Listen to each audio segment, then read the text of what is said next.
Salome Field pulled out another tiara and wand as well, for sentimental reasons. They had been her first set when she hit Nashville. At different times, she liked to take them out and think about the old days. To her, they were one more symbol of where she had been and where she was now. The set was stored away in a tiny, unassuming little box in the back of her tiara closet, which ran the length of one whole wall in her upstairs dressing room.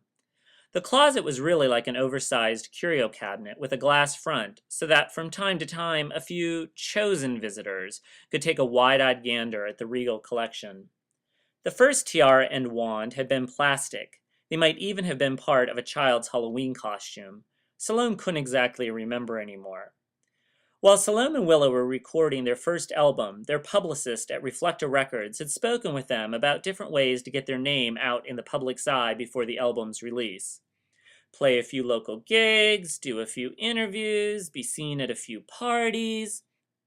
That was fine, but Salome insisted on going a step further. Each afternoon, when the streets of Music City, USA were the most packed and teeming with tourists, Salome dragged Willa and her guitar up and down just about every main street and avenue in town. Salome would introduce their act to the often confused but sometimes intrigued passers-by, and then they'd proceed to sing a song or two. "Everyone on the street here is hoping to meet a star," Salome told Reflecta's management team. "Now they'll get their chance." She knew most visitors to Nashville bought into the country music PR hype so much that they actually did believe their favorite singers were, quote-unquote, just like you and me.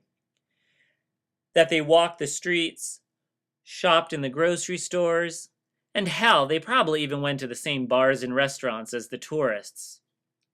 One afternoon, while Salome and Willow were strolling down 2nd Avenue, singing what would become their second #1 single, Salome spotted a shiny plastic tiara and wand in one of the shops. It was a light bulb moment for her.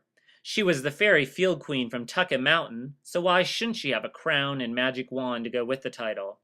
And for $1.95, she did. Seconds later, Salome was making dreams come true all over town with the wave of her wand, while Willa strummed on her guitar, the actual magic wand for the Field sisters.